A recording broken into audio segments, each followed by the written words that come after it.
Hola, ¿qué tal? ¿Cómo estás? Mi nombre es Kevin Morales y te quiero dar la bienvenida al episodio número 84 de esta segunda temporada. Recuerda, el podcast más loco de todo el mundo. En esta ocasión pues tengo un gran amigo que tuve la oportunidad de conocerlo unas semanas atrás en un evento en Lima de Google y su nombre es Irving. ¿Cómo estás, Irving? ¿Qué tal?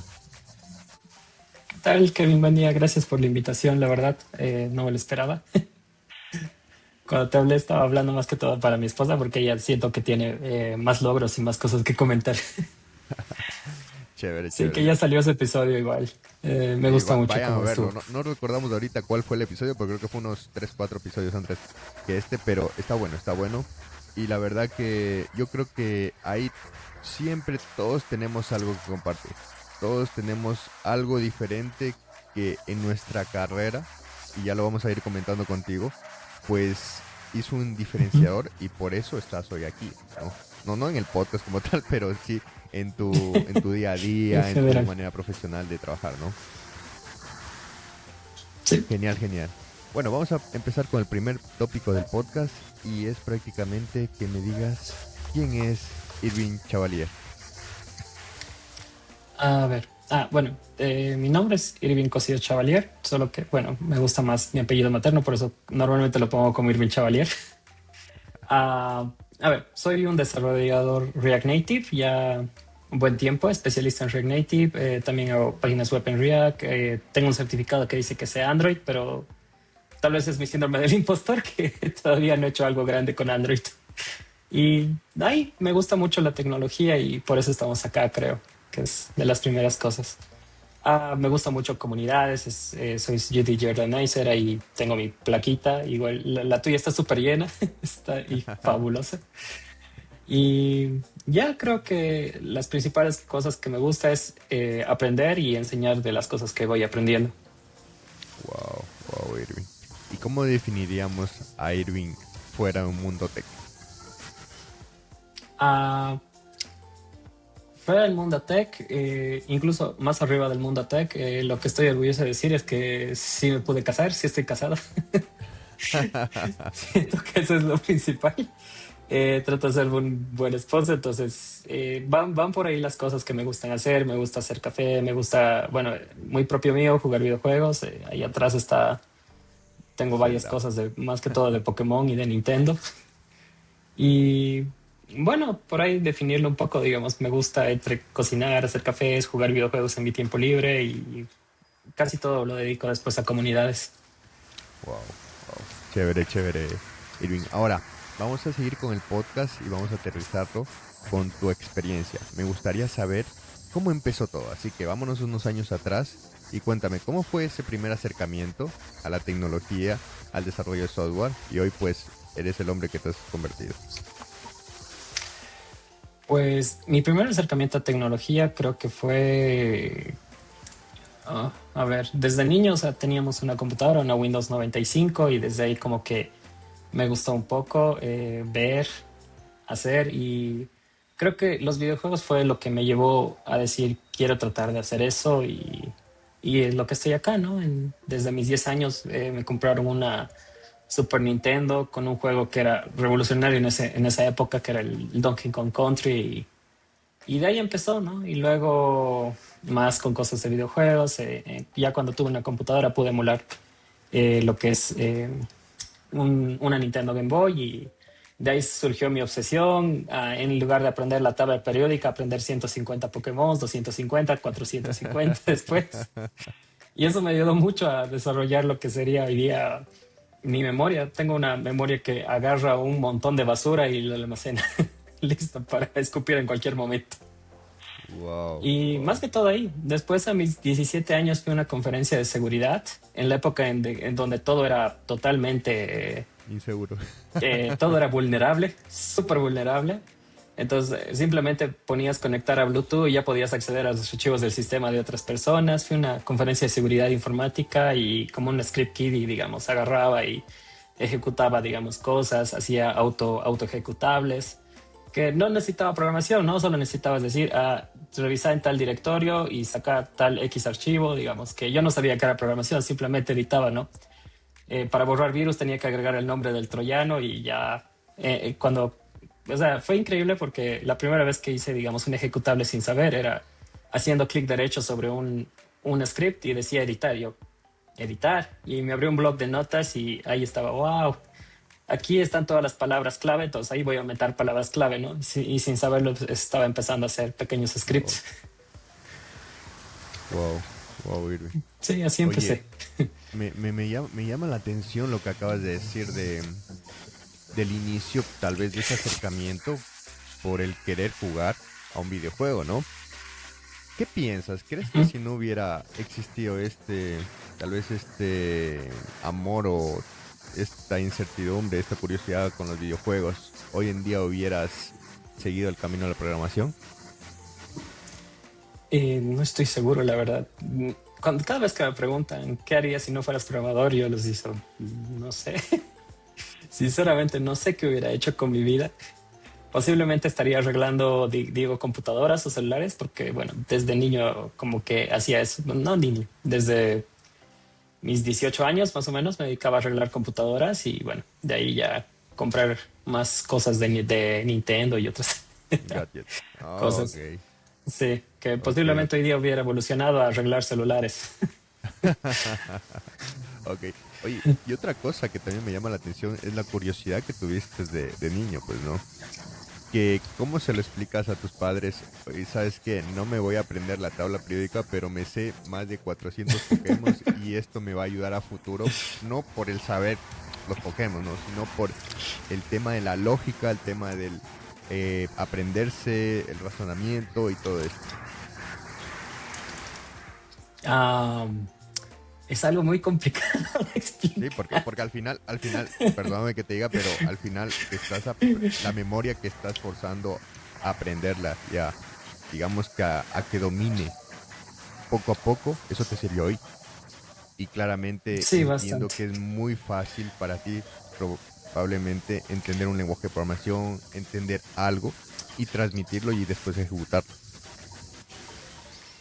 Sí, de hecho, o sea, uno mientras va encontrando patrones y eso ayuda, ¿no ve? En los videojuegos es como que, tal persona lo ha programado así y entienden lo que es un bug, por ejemplo, la gente que no sabe de programación y dicen, mira, hay un bug que si en esta esquina no hay un hitbox, entonces puedes saltar y ya hablan de conocimiento de programación sin saberlo, ¿no? Cuando van empezando, entonces, igual hay gente que sin saberlo ya va entendiendo, ¿no ve? Que si toco una moneda, entonces aumentan más 10 y demás. Igual con mi esposa hay un evento que se llama la Global Game Jam, donde incentivamos a niños a que hagan, bueno, no niños, ¿no? A mujeres en realidad, la Women Game Jam.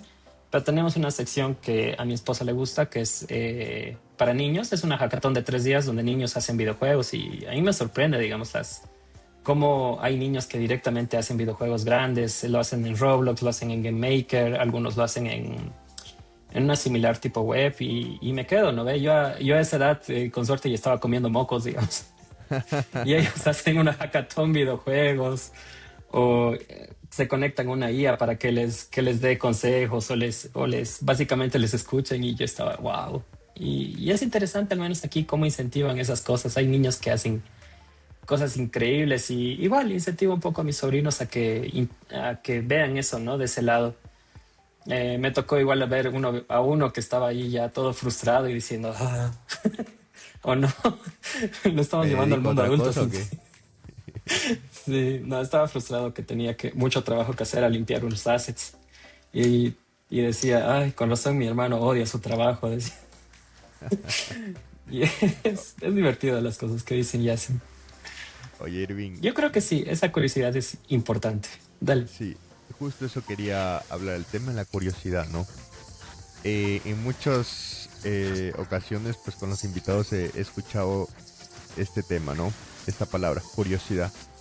¿Crees que la curiosidad de una persona, ya sea cuando va creciendo, cuando es niño, un inicio, nace con esa curiosidad como que desde pequeñito ya va tocando cosas? ¿O crees que es en el momento que va descubriendo un mundo?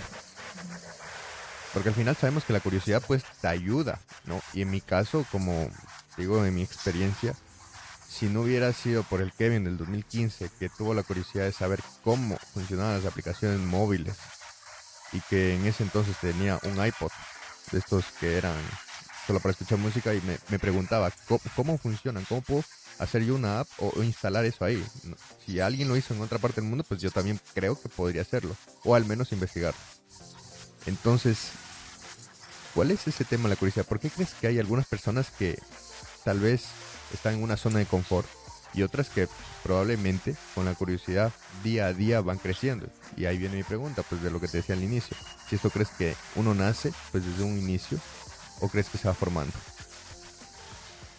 Yo creo que es más que todo formación, ¿no? Hay gente que, bueno, en lo personal, digamos, de mí es un cierto tipo de neurodivergencia, digamos, que me hace obsesionarme por muchas cosas.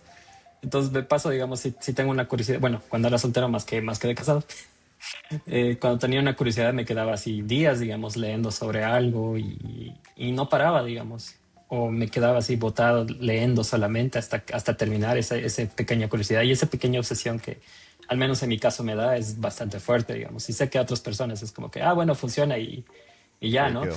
Como ahorita el tema de la IA, ¿no? Agarran, lo hacen y no revisan, ¿no? Directamente, ah, ya lo paso, digamos, con comentarios y todo.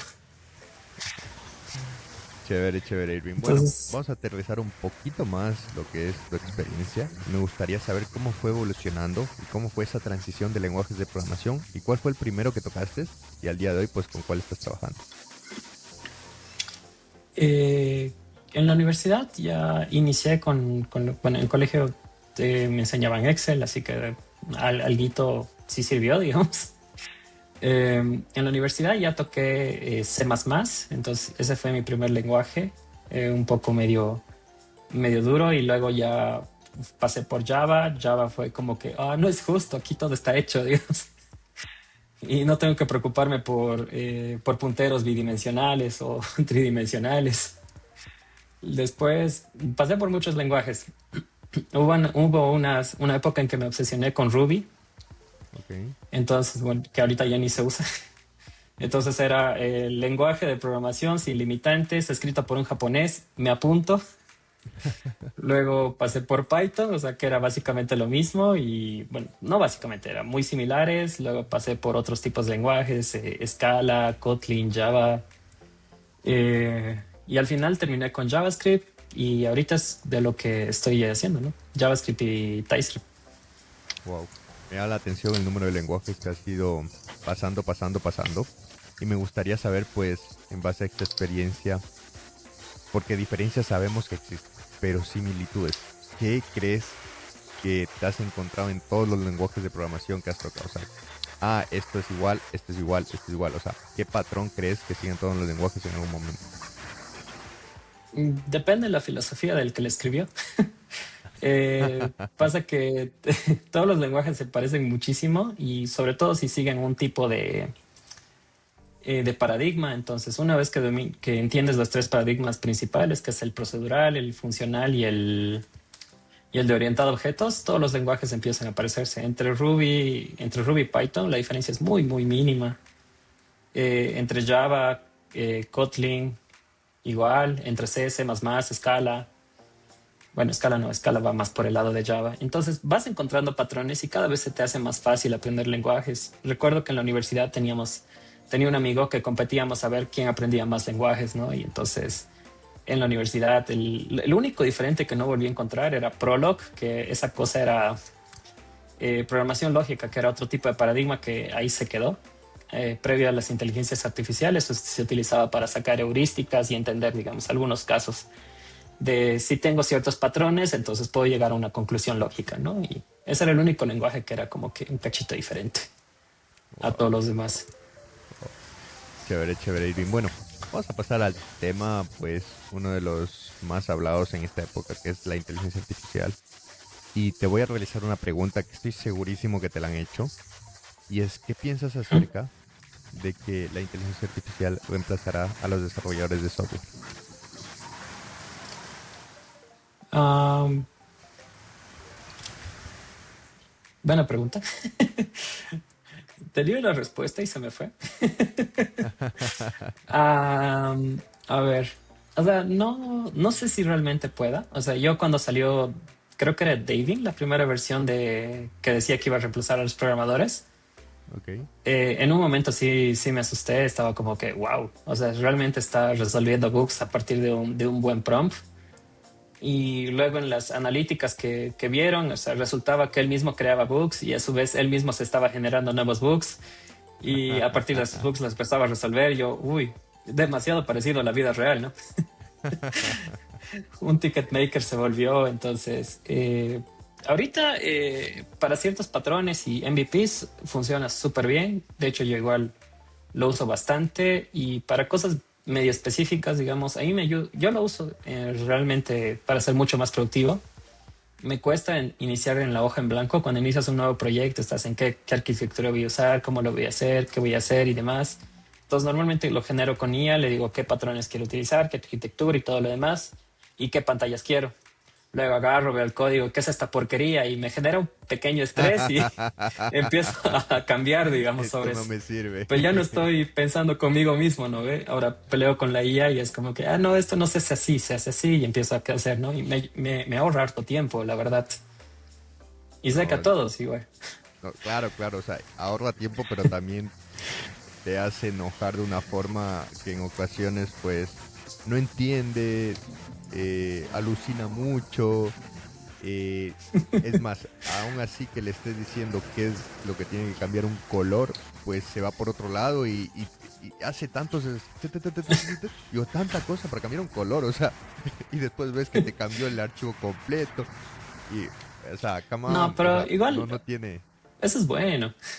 O sea, yo lo digo es bueno porque, o sea, como desarrollador, o sea, lo que necesitas es entender y ser pensamiento crítico, ¿no? Y cuando estás dudando que para un color se cambian otras cosas, te está obligando a pensar, te está generando un microestrés que te va a decir, ok, esto no se hace así, se hace así. O a claro, veces no va a pasar, ah, no sabía que se podía hacer así, qué interesante.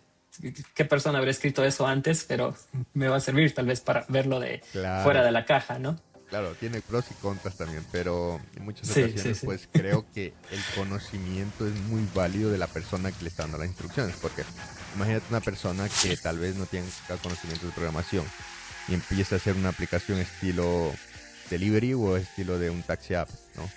Eh, eh, Tú mismo lo dijiste. Desde un comienzo necesito la arquitectura, necesito el patrón de diseño. Pero si desconocemos de qué es una arquitectura, desconocemos de qué es un patrón de diseño, solo le voy a lanzar un prompt. Necesito una aplicación de taxi. Y la IA pues va a Listo. hacer boom, boom, y va, probablemente los taxis van a volar, no sé, o sea, qué haga, pero va a crear muchas cosas que no tiene sentido, ¿no? Y para Sí. eso está el criterio del desarrollador. Pienso yo también que hoy en día, pues, la IA nos ayuda a optimizar trabajo, pero no es que con esto cualquier persona pueda desarrollar un proyecto de la noche a la mañana, ¿no? O sea, es muy válido todo el tiempo que estuvimos con Google, con Stack Overflow, que en paz descanse, dándole y aprendiendo, ¿no? Sí. Eso, Sí, o Irving. sea, yo no creo que los reemplace. En resumen, yo no creo que nos reemplace porque siempre vamos a seguir evolucionando y adaptándonos a las herramientas, ¿no? Lo mismo decían hace años cuando salieron los frameworks, lo mismo decían hace años cuando salió Stack Overflow. Eh, Como dato curioso quisiera agregar, digamos, yo una vez, la primera vez que di una charla grande, me senté alrededor de un montón de gente que era un poco mayor a yo. Ya. Y entonces ellos hablaban de cómo era antes, ¿no? Que antes tenían que comprar revistas y en las revistas habían algoritmos y esos algoritmos eran los que tenían que utilizar y así. Y ahora yo me siento la persona mayor cuando escucho cómo resuelven con IA. Yo decía, ah, no, antes teníamos que ir a la documentación, antes teníamos que entrar a Stack Overflow y demás para resolver un problema, ¿no? Estos de esta generación que lo hacen todo con IA súper rápido y así. Ahora yo me siento la persona mayor. No, totalmente, pues, bueno, y yo que no soy, no creo que me defino un poco mayor en el mundo tech, porque prácticamente yo empecé en el 2015 recién a saber qué era programación como tal, pero no lo tomé en serio, digamos, por el 2018, 2019, inclusive prepandemia, ¿no? Pero ahí ya me tocó el tema de Stack Overflow y recuerdo literalmente usar Stack Overflow. En mi cabeza era, qué sencillo que es programar. O sea, yo tenía esa visión de decir, qué sencillo que es programar. ¿Sabes por qué? Porque cuando yo empecé a programar y a entender cómo es el desarrollo de iOS, porque empecé con iOS, con Swift y con vistas que había que enlazarlas y aplicarle un código, Pues yo decía, bueno, esto es así jerárquico y necesito un bloque de código que vaya aquí, otro aquí. Entonces dije, qué sencillo, es buscar en internet un bloque que se adapte a lo que yo quiero. Listo. Entonces como que fui definiendo y creo que me empecé a convertir en un expert de buscar en Google, bro. O sea, literalmente supe cómo poner las palabras clave y llegar a lo que yo quería, porque siempre también algo que yo decía era, otra persona lo habrá hecho. No soy el único del mundo, esto ya debe existir. Entonces buscaba Posiblemente, cómo sí. generar un stack en tal, ta, ta, ta, ta. Pac, ya aparecía. Entonces de ese código yo ni me iba a la pregunta, siempre me iba directo a la respuesta. Entendía la respuesta, ok, copio este código, lo adapto, listo. Ya tengo un bloquecito, me falta otro bloquecito y voy formando el bloque completo. Y eso es una app. Y decía, qué bacán, qué chévere, qué fácil que ha sido esto. Pero hoy en día, pues, tal vez que todo ese proceso que me llevaba un día y 2 días, hacer tal vez una view, hoy lo hago en minutos, claramente con el conocimiento que he ido adquiriendo todos estos años. Pero vengo de esa época y conozco unos amigos que también en su momento fueron mentores míos y ellos vienen de otra época, como la que tú dices. Probablemente que fueron a la Ujú. biblioteca, leyeron libros y que esos bloques que yo te estoy diciendo, pues no los sacaban de internet, los sacaban de un libro. Sí, Entonces se posiblemente. ha ido evolucionando y hoy en día con la IA es mucho más fácil aprender y creo que no me vas a dejar mentir porque yo el día de mañana puedo empezar a estudiar React Native y literalmente con el conocimiento que tengo, que entiendo ya cómo es la base de la programación, la base de las aplicaciones, pues es cuestión de tiempo. Es cuestión de tiempo y decirle a GPT o a otra LLM que me diga, ¿sabes qué? Compórtate como un profesor, vamos a empezar a aprender React Native, en 3 meses necesito entender esto. Listo. Ya, armado el syllabus para Así. empezar. O sea, creo que hoy no hay barreras para ningún rubro, porque no solo en programación, para ningún rubro empezar a aprender, ¿no? Sí, sí, sí, justamente. Igual ahí me gusta como que aprender más cosas, igual lo utilizo, ¿no? Entonces, a veces uno no sabe por dónde empezar y la IA exactamente te dice por dónde podrías empezar. Eso es igual me fascinó cuando empecé a hacer eso. Súper, súper. Oye, y demos la vuelta a esta pregunta que me llama la atención. Ujú. ¿Y qué crees que pase con las empresas que no se actualicen a la AI en el futuro? Mm, sinceramente, o sea, una empresa que ha existido sin ella y ahorita por su modelo de negocio va a seguir existiendo, ¿no? Va a haber empresas. Simplemente creo que hay tareas que van a ser un poco más tediosas para ellas o sinceramente me cuesta creer ahorita algunas personas que se estén todavía resistiendo a la IA en esta época, ¿no? Porque lo utilizan en todo lado, sale en TikTok y los demás. Incluso mis suegros utilizan ChatGPT para discutir temas religiosos con la IA. Entonces, y mis suegros son personas de 70 años, lo cual me sorprende. Entonces, o sea, sin querer, digamos, todos usamos IA en algún punto, ¿no? Ahorita hacemos una búsqueda en Google y la primera aparición es una respuesta de Gemini, ¿no? Entonces, sí siento que no va a existir un punto, digamos, o va a ser muy raro alguna empresa que sus empleados no estén utilizando IA directamente, al menos ahora, ¿no? Antes era un poco más complicado, ahora creo que ya está mejor visto. Ok, ok. ¿Y qué opinas acerca de estas empresas grandes que están implementando tal vez una publicidad en la que te dicen, ok, con un prompt vas a ejecutar una aplicación y vas a crear la aplicación que te va a hacer millonario? O sea, vamos al hecho en que vas a poder crear una aplicación literal desde cero y solamente con un prompt. Y yo he visto empresas grandes, las Big Tech, que están haciendo este estilo digamos que de marketing, ¿sí? Y muchas personas se están creyendo esta parte, ¿no? Y nosotros como desarrolladores sabemos que no es eso, porque llevamos más de 10 años programando y no nos hemos hecho millonarios por una aplicación. Entonces, ¿cómo podemos aterrizar esos conocimientos? ¿Y qué opinas de estas empresas, no? Si están buscando vender humo, están buscando no más engagement para sus empresas. ¿Qué crees? Porque hoy en día, pues con la inteligencia artificial ha aparecido de todo, ¿no? Sí, yo estoy muy en contra de, por ejemplo, los coaches de inteligencia artificial que directamente te dicen, así solo necesitas entender prompting engineer y listo, ya sacaste MVP, lo vendes por no sé cuántos. Y ha habido casos, ¿no? Que que yo pienso que esos son casos aislados de gente que Sí, ha hecho un sí, o sea, prompt, ha de hecho, funcionado y en el momento en que lo publican en Twitter es donde normalmente ves la mayoría de los casos, un 80% publica en Twitter y hay alguien, digamos, que sabe algo de base de datos y ya le están ejecutando injection y demás solo por publicarlo, de hecho. Entonces, yo creo que es un buen marketing porque no es falso. O sea, sí puedes generar productos, sí puedes generar cosas que te generen algo de dinero. Y el problema está justo después de eso, ¿no? Hay muchas cosas que ver. Hay escalabilidad que no lo genera, de momento no lo genera bien la IA. Hay, al menos que sepas.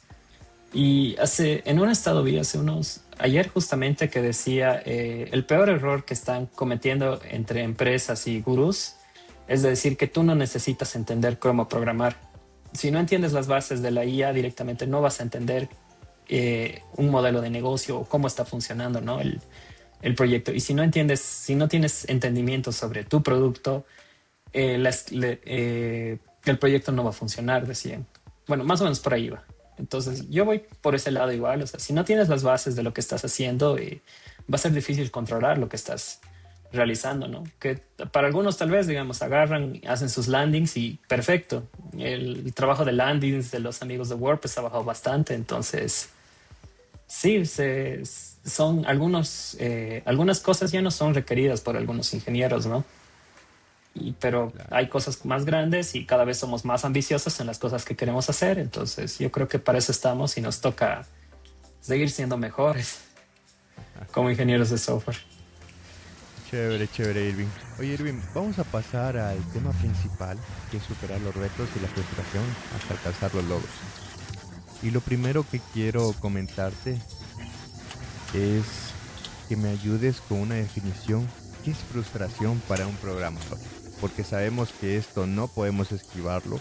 Esto en algún momento de nuestra vida pues nos ha pasado. Inclusive ya vamos a hablar un poquito del burnout, que es lo consiguiente de frustrarte. O sea, literalmente empiezas a frustrarte, empiezas a encerrarte y puedes crearte un burnout. Entonces, ¿cómo definirías la frustración o casos de frustración para un programador? Y literalmente, ¿cómo explicarle a la gente que esto es algo que hay que saber lidiar? Eh, wow. Debí haber buscado esa pregunta tal vez antes.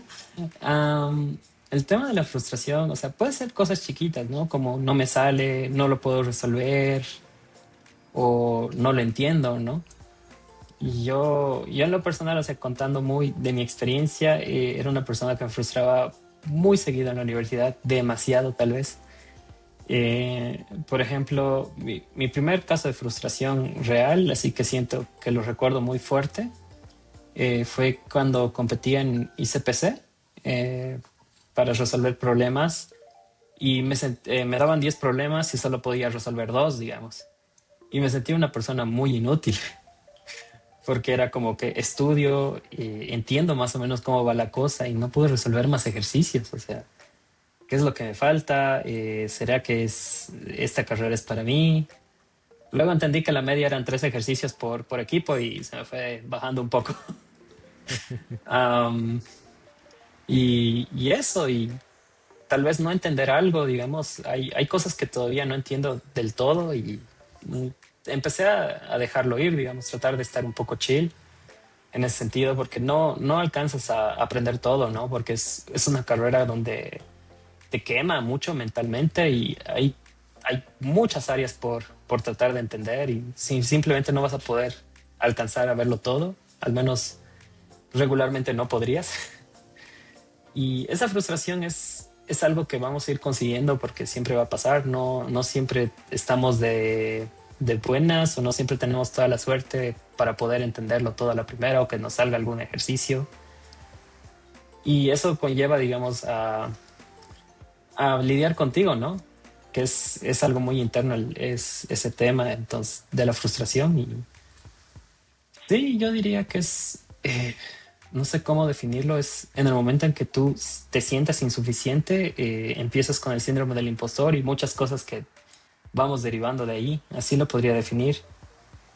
Y no sé si había otra pregunta más que me dijiste aparte de definirlo. Sí, o sea, Ya, genial, genial, genial, Irving. Y ahora con el tema del burnout, porque sabemos que si empezamos a frustrarnos, empezamos también a recargarnos, porque de ahí viene también el posible caso de la frustración, ¿no? En el tema de cargarse, sentirse un poco abrumado y quemarse. Literalmente llegar a un punto en el que no doy más y te empiezas a cuestionar muchas cosas. Entonces, ¿cómo definirías para la comunidad de Blocos el famoso burnout? ¿Qué es y en qué casos pues puede existir? El burnout, hasta donde tengo entendido, es en el momento en que tú no puedes más directamente, es como que no quieres ver a nadie, no sientes que nada, simplemente empiezas a existir y es un cansamiento mental muy fuerte que la verdad solo lo he escuchado en nuestra área, ¿no? Que, bueno, sé que existe en otros lados, sé que he visto un par de youtubers de otras áreas que igual tratan de explicar cómo funciona y cómo les da. Más seguido lo he visto en mi entorno, en gente del tema de informática, cuando tienen muchas responsabilidades, cuando no se dan el tiempo de desconectarse y todo lo demás. Y tenía un amigo que le dio bastante fuerte. Terminó en el punto en de que directamente no podía salir del hogar. Salía, digamos, directamente en un taxi hasta el trabajo y tenía una desesperación por volver a casa y no podía más, no podía salir y todo lo demás. Le costó casi un año salir de eso. Fue un poco fuerte, digamos, y lo veías todo desganado, todo. Y ese creo que es un principal problema. Cuando llegas ahí ya te estancas y no puedes avanzar, digamos, hasta que termines de arreglar eso que tienes. Es bastante fuerte. En lo personal, creo que hasta ahorita no me dio algo tan fuerte, la verdad, por suerte. ¿Y crees que esto eh, te tiene que pasar en alguna vez en tu vida como programador o es fácil esquivarlo? No creo que tienes que llegar ahí. Hay muchos que, digamos, no están tan obsesionados como otros, digamos, en este tema. Entonces, hay muchas maneras en las que simplemente estar, yo creo, tratar de relajarte, darte tu tiempo personal. La meditación ayuda mucho. Si ya estás ahí, terapia podría ayudar bastante. Entonces, en esos casos creo que ayudan mucho. Igual siempre te dan herramientas y en lo general, todos, de ser posible, deberíamos tratar de ir a terapia, ¿no? Al menos alguna vez, para que te den herramientas para entenderte a ti mismo y entender cómo salir de de algunos problemas que tienes contigo mismo, ¿no? Sí, yo creo que si no puedes, porque sé que la terapia también es un lujo que no todos se pueden dar, entonces la meditación ayuda bastante. O simplemente tener ciertos hobbies fuera de estar en la pantalla. A menos que te guste, ¿no? Tal vez tu hobby es estar y está bien, digamos, en pantallas. Terminas de trabajar y estar 5 horas más. Sí, pero por lo menos esas 5 horas que te gusten, ¿no? Claro. Genial, genial, Irving. Bueno, vamos a pasar al siguiente tópico que es la parte de superar los retos, ¿no?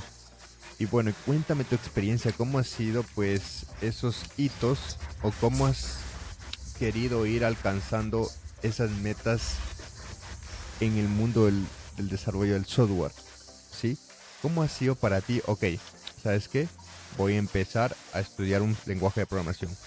Tengo tanto tiempo y una vez que cumpliste ese tiempo, ¿cómo sentiste que ya lo conseguiste, no? Entonces, por decirte un ejemplo, pero me gustaría saber cómo tú te has ido organizando para ir superando retos y claramente que esos retos pues traigan logros, ¿sí? Ya sea logros pequeños que van sumando un logro grande, independientemente. Ah, en lo personal, bueno, creo que hay otros episodios que trabajan mejor de cómo lo hacen. Les invito a verlos, los anteriores. Igual me gusta mucho escuchar tu podcast porque hay mucha gente que es un cacho diferente, ¿no? Y me gusta escuchar sus puntos de vista, cómo han resuelto ciertas cosas. En mi punto de vista, yo soy una persona muy obsesiva. no sé si ubicas de las personas que agarran y ven algo sucio y empiezan a limpiarlo hasta que todo esté limpio. Y limpia encima de lo limpio. Pero a mí me va, sí, pero a mí me va con conocimiento. Entonces, digamos, algo no entiendo y quiero atacar eso y entenderlo, ¿no? Y hacerlo. Y creo que ese consejo funcionaría más para el tipo de persona que soy yo que para en general. Entonces, para las personas que son obsesivas, sí, normalmente si hay un reto, agarro, me planifico y bueno, con planificar empiezo a ver, digamos, cuánto tiempo me va a tomar, en qué horario del día lo puedo realizar y empiezo. Y hay días a veces en los que me trasnocho un poco y empiezo a revisarlo, ¿no? Entonces es como una pequeña dosis de estrés o esa sensación que es como que querer rascarte hasta entenderlo, que es lo que me da a mí. Y entonces es así como voy empezando a lograr ciertos pequeños retos, ¿no?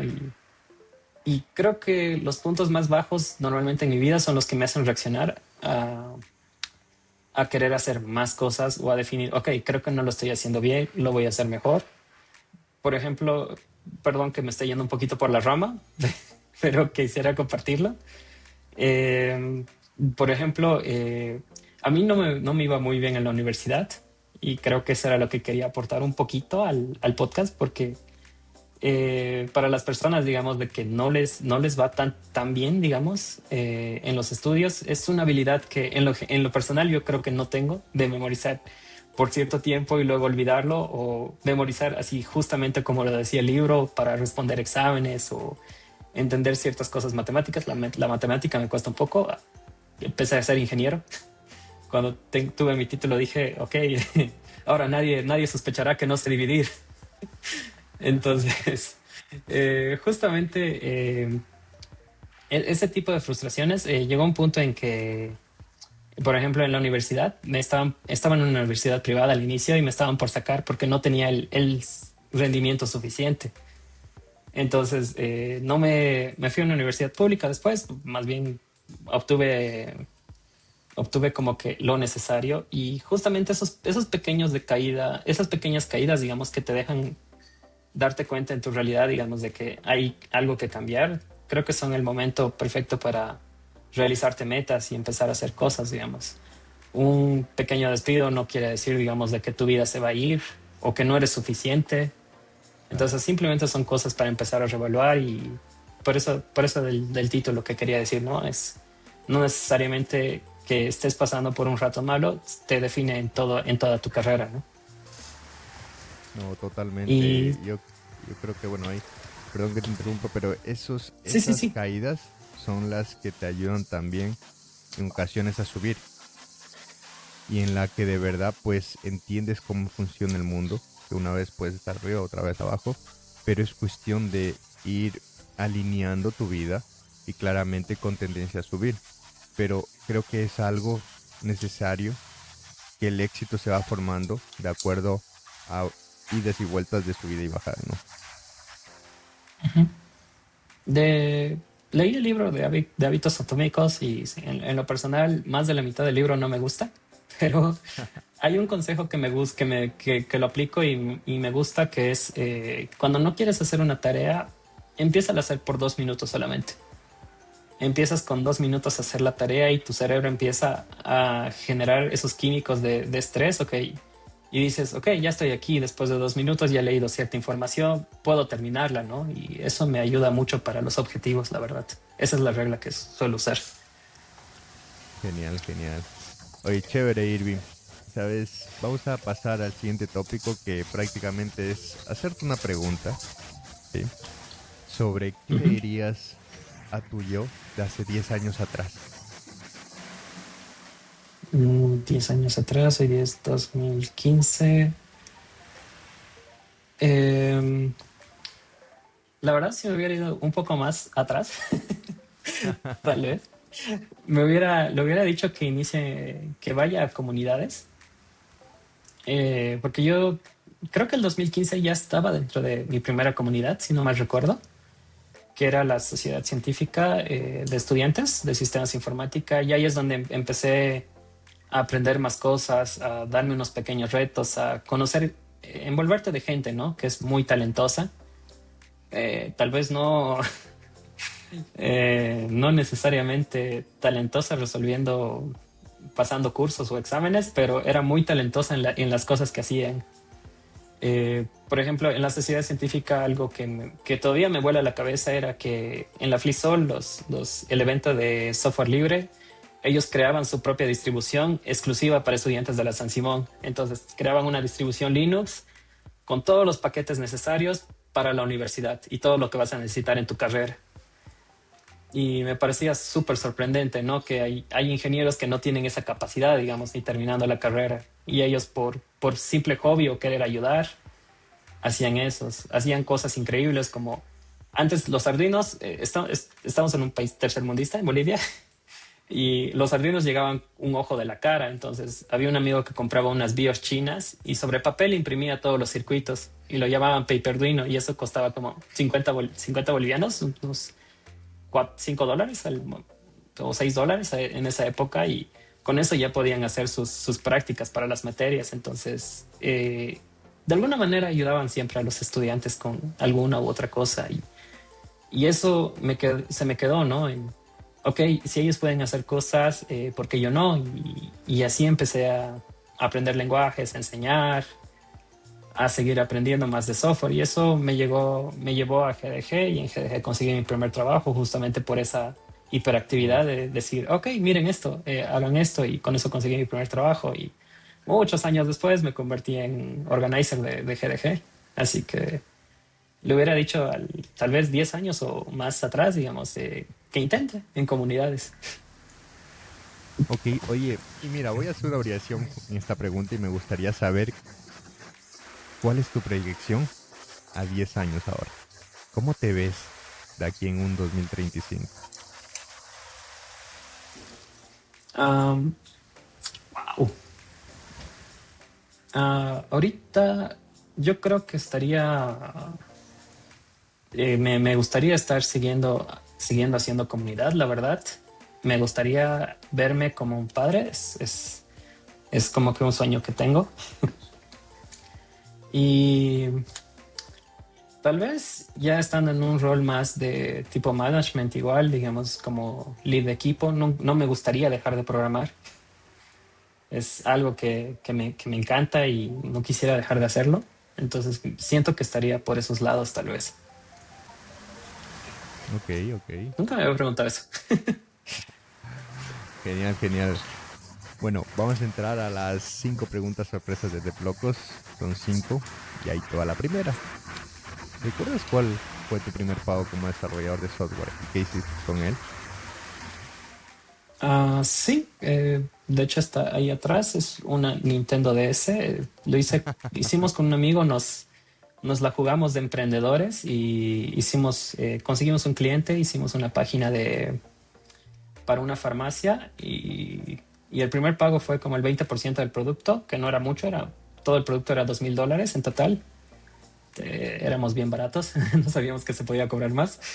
Y con mi primer pago me compré una consola que no era ni nueva ni muy antigua, entonces con eso ya era uno de mis sueños, ¿no? De chiquito tener la colección de las consolas que no me pude comprar. Y como dato curioso, al final lo terminamos el proyecto teníamos contratos y todo y lo terminamos como que 2 noches antes, así trasnochándonos y éramos un equipo de 4, así en la sala de mi casa, trabajando a morir con un montón de café y nuestra motivación era, no, a nuestro amigo lo van a meter a la cárcel si no terminamos por incumplimiento de contrato, terminen chicos. Y lo recuerdo con cariño. Mal pagado, pero lo recuerdo con cariño. Chévere, chévere, Irving. Vamos con la segunda. ¿Alguna vez has tenido un error tan grande que te hizo reconsiderar tu carrera como desarrollador? Eh, sí, un par. Como te digo, es normal, digamos. No siempre cumplir algunas metas, ¿no? Tienes un ticket que te parece imposible y a veces no eres del tipo de personas que suele pedir ayuda a la primera, pidan ayuda. Y en esas frustraciones tal vez sí empecé a considerar si realmente era bueno haciendo lo que hacía o eh, cuando hay layoffs dices, ok, porque yo, a ellos tal vez debía haber sido mejor o algo así. Entonces, en esos momentos creo que es como que reconsideras un poco, ¿no? Si lo que estás haciendo es lo mejor o podrías haberlo hecho mejor. Ok, ok. No sé Vamos con la si tercera. les pasó a los demás. Bueno, en mi caso, pues, te cuento así, yo empecé estudiando en la universidad agropecuaria. Literal, iba a ver a las vacas, iba a ver las truchas. Entonces te puedes imaginar cómo mi vida ha ido oscilando, ¿no? Sí, bastante. Bueno, empecé con electrónica, después de agropecuaria. Me pude como que mantener porque me gustó siempre todo la parte electrónica, los carros, el control remoto, todo esto. Pero ya después en el 2015 descubrí la programación y quise hacer un cambio literal de carrera en ese entonces, pero ya estaba casi al acabar, me faltaba un año y mi papá, nunca voy a olvidar estas palabras que él hasta ahorita me recuerda, me dice, acaba y después haces lo que te dé la gana. Literal, me dijo así. Entonces acabé la carrera electrónica y mira, hoy estoy haciendo lo que me da la gana. Entonces es algo que creo que la vida pues te va llevando en su momento.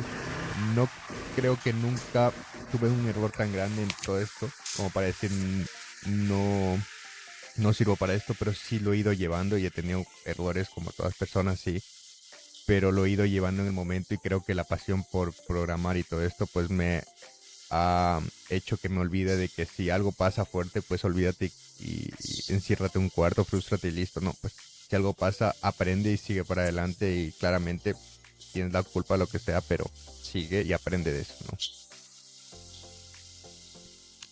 Genial, Excelente. genial, Irving. Vamos con la tercera pregunta, que es si solo pudieras trabajar con un framework o lenguaje de programación del mundo, ¿cuál sería y por qué? Ay.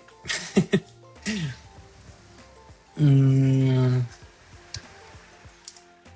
ahí pasa que entiendo súper bien JavaScript y sé que es del diablo por cómo funciona y todo lo demás. No sé si quisiera quedarme ahí, la verdad. Así que tal vez diría Kotlin, porque en lo personal me gusta más su sintaxis, cómo funciona y todo lo demás. Y hay menos, bueno, siento que tendría menos limitaciones que haciendo código en JavaScript, por ejemplo. Entonces tal vez diría Kotlin, así para arriesgarme y obligarme a hacer código nativo en Android. Ahorita diría eso, en este momento escogería Kotlin. Ok, ok. Buen, buena selección. Y vamos a dar la vuelta a la pregunta y es si pudieras borrar un lenguaje de programación del mundo, ¿cuál sería y por qué? Ah, sí, ese sería Kitchen. Borraría Kitchen de la faz de la Tierra. No lo he escuchado ¿Por nunca, qué? Git. ¿Nunca Git, escuchaste Kitchen? no. Kitchen es un lenguaje de programación donde escribiendo la palabra kitchen con ciertas variaciones en las Ks y demás, puedes hacer un lenguaje de programación tipo C. O sea, Wow. escribes código como en No. C. Bueno, tan a profundo nunca había llegado. Tenía, o sea, como te decía antes, tenía un amigo con el que competíamos a ver quién aprendía más lenguajes de programación. Y él un día agarró y hizo, con Kitchen hizo operaciones matemáticas. Entonces todo el código decía Kitchen, Kitchen, Kitchen, Kitchen, Kitchen, Kitchen, Kitchen, Kitchen, Kitchen, así. Y hacía operaciones de suma y yo estaba, maldita sea, no voy a aprender eso. Entonces solo porque borrarme esa limitación, lo borraría Wow, para wow. ser divertido. O sea, hay lenguajes, sé que la mayoría odia JavaScript, PHP y lo demás, pero en realidad los lenguajes yo sí considero que son buenos. Lo que los hacen malos es gente que escribe mal código y eso es lo que otra gente ve en realidad. De ahí creo que viene el odio a la programación, es que otra gente hace mal código y la gente ve eso directamente. Wow. Bueno, vamos con la última pregunta, que ¿qué es lo más raro o inesperado que has encontrado en el código de otra persona? Más raro. Creo que los comentarios son las cosas más divertidas. que hay. Entonces lo más raro que vimos, digamos, era, estábamos probando un servicio del lado de frontend y cuando retornaba la respuesta el backend, nos retornaba se llamaba Kevin, el desarrollador principal de backend, entonces nos votaba to do, Kevin, por favor, implementame. Eso retornaba el request. Eso fue lo más raro, creo. Y los nombres de branch, ¿no? A mí igual, cuando estaba aburrido, no sé, tenía un feriado nacional que no era un feriado, digamos, de afuera.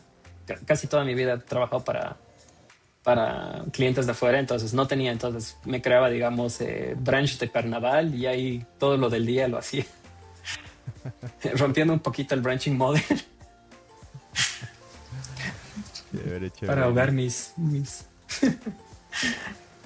Sí, Bueno, eso. bueno amigo, vamos a ir finalizando este gran episodio y por último te voy a pedir que nos ayudes con un consejo para la comunidad de Deblocos, para estas personas que están iniciando a programar.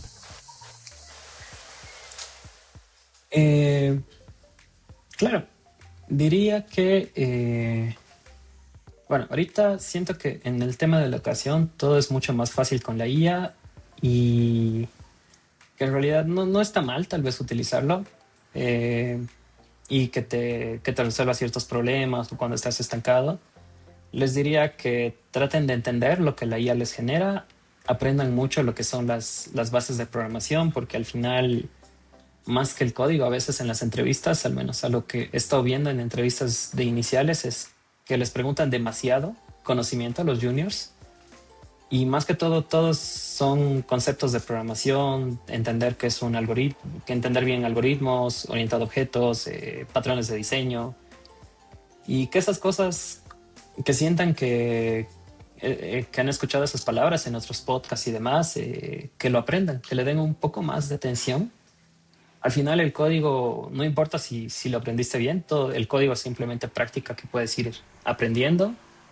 Y como todos dicen, entren a comunidades, que eso ayuda mucho a salir de su zona de confort y hacer más cosas, ¿no? Eso les recomendaría. Y bueno, que siempre va a haber frustración porque, pues bueno, no todos somos perfectos y las notas no los definen. Igual, si continúan con su camino, van a llegar a algún lado y ese algún lado siempre va a ser mejor de donde estamos.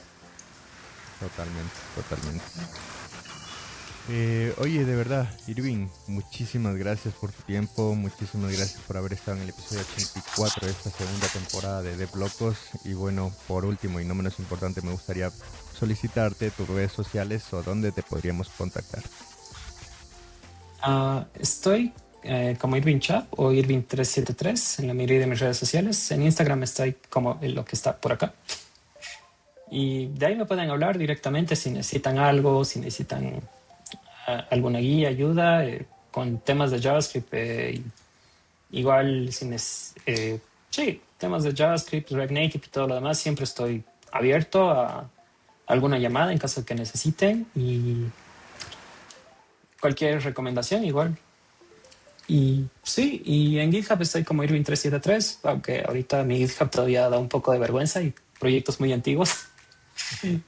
Y mi portafolio que nunca lo saqué, entonces pues mejor por redes. Listo, listo, Irving. De verdad, muchísimas gracias por haber estado en este episodio. Reitero este enorme agradecimiento. Y pues para la audiencia, nos estaríamos viendo en un próximo capítulo. Muchísimas gracias, Irving. Gracias a ti, Kevin. Hablamos. Nos vemos. Bye.